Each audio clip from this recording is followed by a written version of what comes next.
You know, I thought the worst day of my life was the day I buried my husband, James, but I was wrong. The absolute, soul-crushing low point, the day that broke me and showed me the true, terrifying face of pure greed, happened just 6 months ago, right in my own living room. Picture this, I'm standing there, feeling utterly humiliated at an intervention staged by my own children, when my daughter-in-law, a woman I had always treated like the flesh and blood daughter I never had, physically shoved me.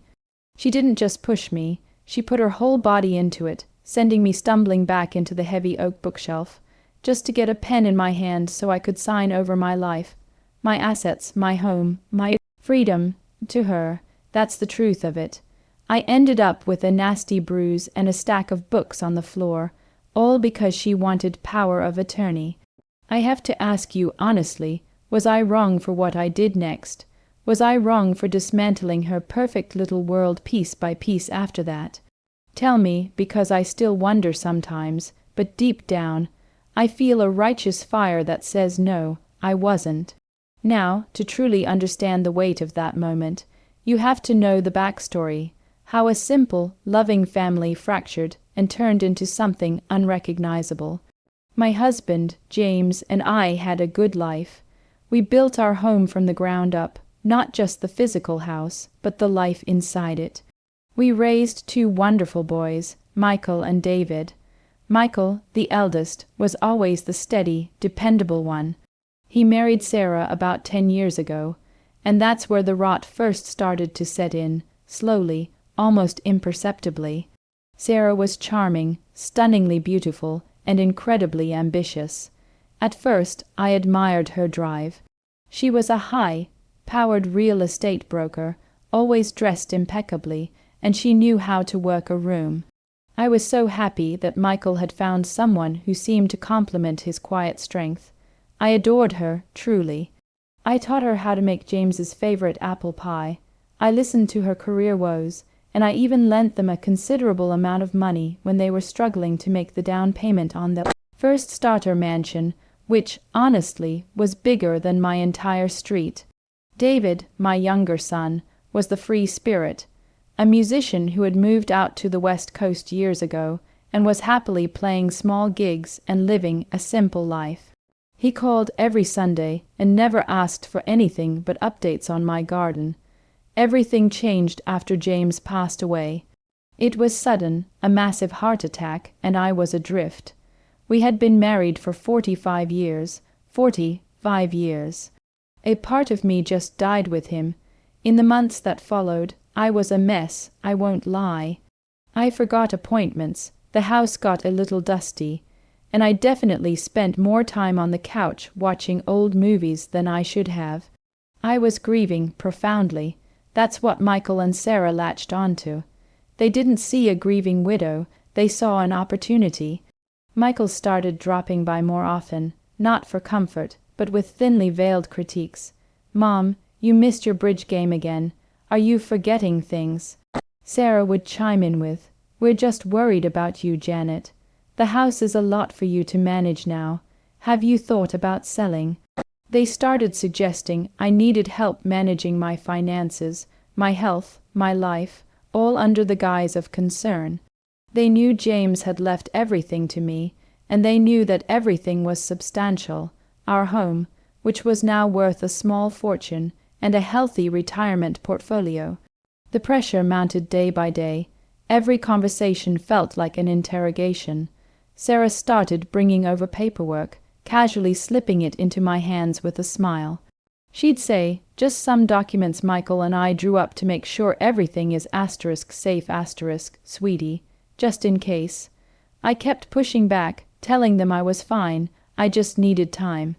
I even tried to talk to Michael privately, telling him his wife's sudden interest in my legal affairs felt predatory. He dismissed it, saying, "She's just practical, Mom. We love you. We just want to make sure you're protected from yourself. Protected from myself."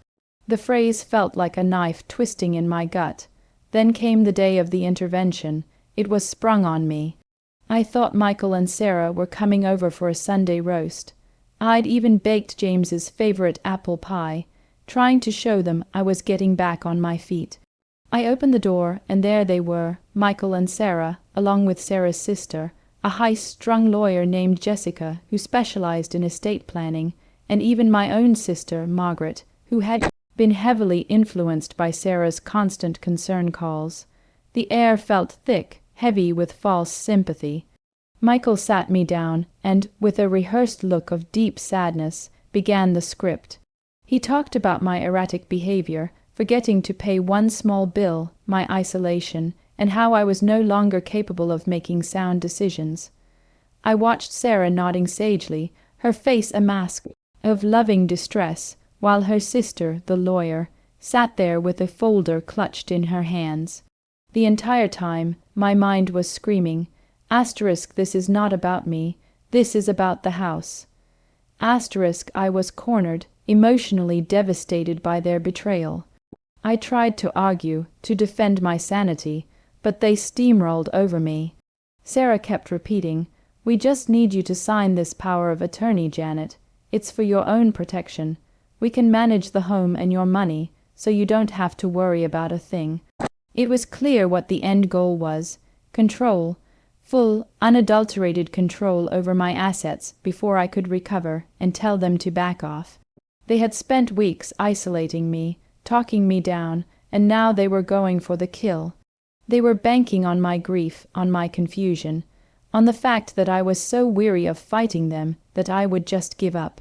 So that's the situation I was in. I was alone, surrounded by people who were supposed to love me, but were treating me like a helpless, disposable relic.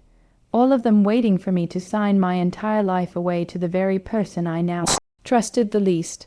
I felt the paper under my hands, the pen hovering, and a cold dread settled in my stomach. I looked at Sarah, her eyes glittering not with love, but with cold, hard calculation, and I saw a predator. I saw the true intent behind all the false smiles and the forced family dinners. Before I tell you what happened next, the thing that escalated everything and exposed Sarah for the monster she truly was, I want you to pause right now and comment below. What would you have done in my shoes? How far would you have gone to protect yourself and everything your husband and you built together? Would you have signed, or would you have fought tooth and nail? Tell me your thoughts before I continue, because trust me, the ending is not what any of them expected.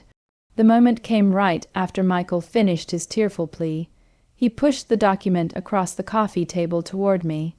I looked at the signature line, and I looked at Sarah. I said as calmly as I could manage, "Michael, I am not signing anything today. I am fine. I am a little lost, yes, but I am not incompetent. This intervention is over." I stood up. That's when Sarah lost it. The mask dropped completely. Her eyes went wide with panic, and her jaw clenched. All that planning, all that manipulation, and I was walking away. She must have known that if I left the room, the opportunity would vanish. In a flash she lunged. She didn't say a word. She just reached for my arm, trying to physically pull me back into the chair.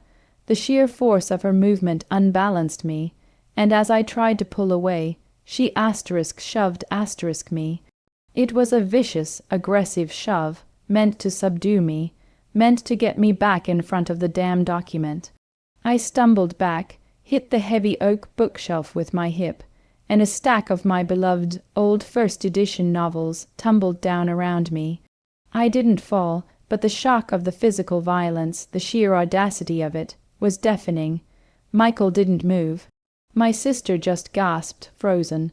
Sarah stood there, breathing heavily, a pen now in her hand, ready to grab my wrist and force my signature. But in that instant, the grief that had made me weak vaporized, replaced by a surge of white, hot rage. I wasn't the frail, confused widow anymore. I was James's wife, and I was fighting for our life. I didn't say a word. I picked up one of the books that had fallen, an old, heavy dictionary, and I brought it down hard asterisk on the coffee table, directly over the power of attorney document. The coffee table, bless its antique heart, didn't break, but the asterisk sound asterisk was a gunshot in the silent room. Sarah recoiled, startled. I pointed a finger directly at her face, my voice low and shaking not from fear, but from fury. Get out, all of you, now. If any of you set foot in this house again without an explicit invitation from me, I will call the police, and I will press charges for assault and attempted coercion. Michael, you are included. The aftermath was a glorious, albeit messy, bloodbath. I immediately changed the locks, cancelled my phone number, and contacted David. David, my sweet, loyal son, flew home the next day. The look of utter disbelief and righteous anger on his face when I showed him the bruise on my hip and recounted Sarah's physical attack was my first real comfort in months. Together, we hired a formidable lawyer. I didn't just want to protect myself, I wanted justice. My lawyer, a brilliant, no-nonsense woman named Clara, advised me not to engage with them directly. Michael and Sarah, realizing their attempted coup had failed spectacularly, immediately started the smear campaign.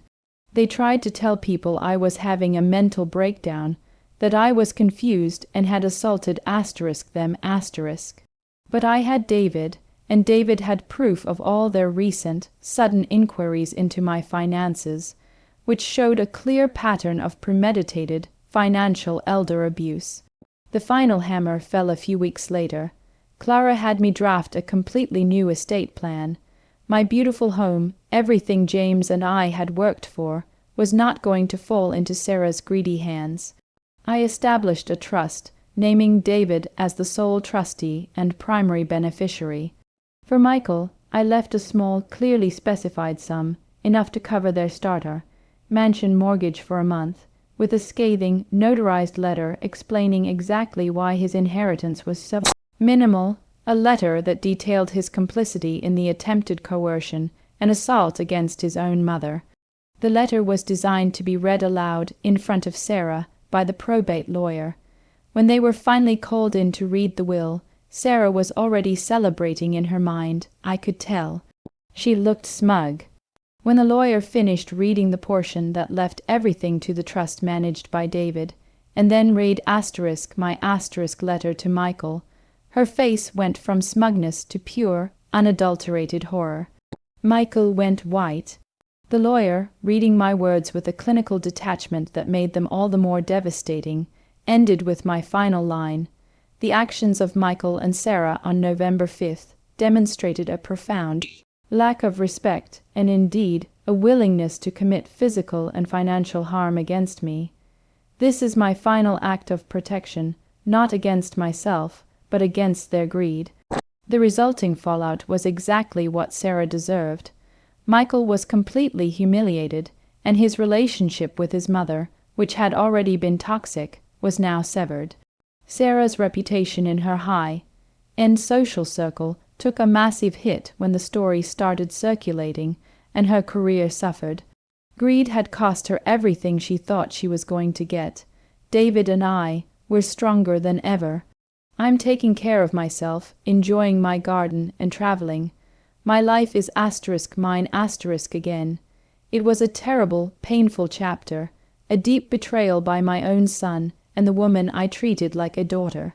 But what I learned is that you are never too old, too fragile, or too heartbroken to fight for yourself. That bookshelf might have hurt my hip, but that shove, that single, despicable act, was the wake-up call I desperately needed. It snapped me out of my grief and showed me the enemy. I will never regret standing up for myself and for the memory of the life James and I built. If you were on my side, if you think I was right to fight back and cut them out, please like this video right now. Hit that subscribe button for more stories like this that prove blood isn't always thicker than water. And most importantly, share your final thoughts on this whole mess in the comments section below. What was the most shocking part to you? I'll see you all in the next story.